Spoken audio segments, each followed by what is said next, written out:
SSC পরীক্ষার্থীরা মনোযোগ দিয়ে শোনো। এসএসসি খাতা মূল্যায়নে পরীক্ষকদের যে নির্দেশনা দিলেন শিক্ষামন্ত্রী, আমি আশা করি তোমরা পড়েছ। যদি না পড়ে থাকো এ পয়েন্টগুলো মনে রাখবা। শিক্ষকরা এভাবেই এবছর খাতা দেখছেন। তিনি একদম পাই টু পাই ক্লিয়ার করেছেন জুমের মাধ্যমে, এবং আমি পুরো পয়েন্টে তোমাদেরকে বুঝিয়ে বলছি। খাতা দেখার ক্ষেত্রে বেশ কিছু চেঞ্জেস আসতেছে, যেটা বেশ বড়সড় পরিবর্তন গত বছর থেকে এই বছরে। গত বছর অনেক অনিয়ম হয়েছে, বাট এবছর একদম কড়ায় গণ্ডা হিসাব মেলাবে তারা। এবং কি হচ্ছে চলো আমি একটু বুঝিয়ে দিই।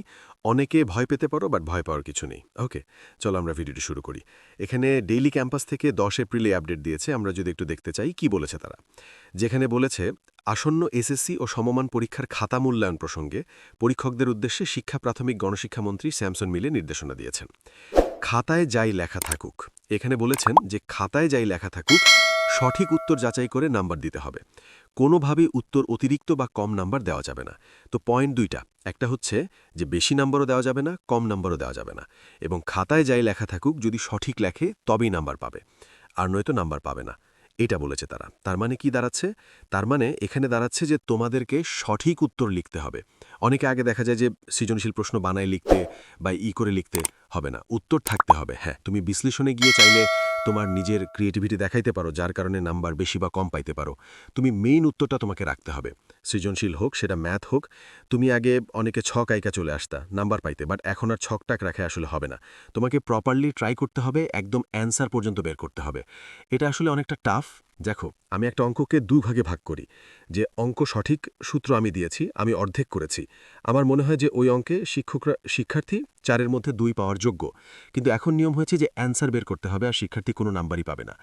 এইটা আসলে এই জিনিসগুলো একটু শিক্ষার্থীকে সবচেয়ে বেশি করবে। এছাড়া বলেছে যে শিক্ষকদের নিরাপত্তা প্রসঙ্গে তিনি দৃঢ়ভাবে বলেন, শিক্ষকদেরকে পূর্বে আমি নিরাপত্তা দিয়েছি, এবারও দেব, আপনারা নির্ভয়ে দায়িত্ব পালন করবেন। অর্থাৎ দায়িত্ব পালনকৃত অনেক সময় শিক্ষকদের উপর হামলা মামলা হয়, সেটার কথা বলেছেন। আর এই টপিকে তিনি বলেছেন যে মূলত জুম মিটিংয়ে এসে কথাবার্তা বলেন, এবং কেন্দ্র সভায় শিক্ষামন্ত্রী কেন্দ্র সূচিদের উদ্দেশ্যে বললেন, পরীক্ষা ঘিরে কোনো ধরনের অহেতুক আতঙ্ক সৃষ্টি করা যাবে না। প্রতিটি পরীক্ষা কেন্দ্রে close circuit camera, CC camera স্থাপনের উদ্যোগ নেওয়া হয়েছে। বিদ্যুৎ বিভ্রাটের ক্ষেত্রে নির্বাচন ও পর্যবেক্ষণ নিশ্চিত করতে বিকল্প হিসেবে আইপিএস ব্যবহারের উপর গুরুত্বারোপ করা হয়েছে। তিনি উল্লেখ করেন, এই ব্যবস্থা পার্বত্য চট্টগ্রাম দুর্গম এলাকার পরীক্ষাগুলোর সার্বিক পরিস্থিতি পর্যবেক্ষণে সহায়ক হবে।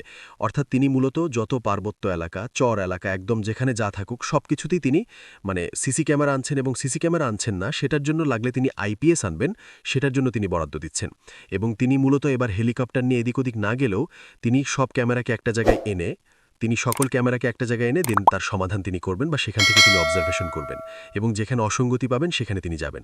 তিনি বলেন, 2001 থেকে 6 সাল পর্যন্ত শিক্ষকদের সহযোগিতায় আমরা পাবলিক পরীক্ষায় নকল বন্ধ করতে সক্ষম হয়েছি।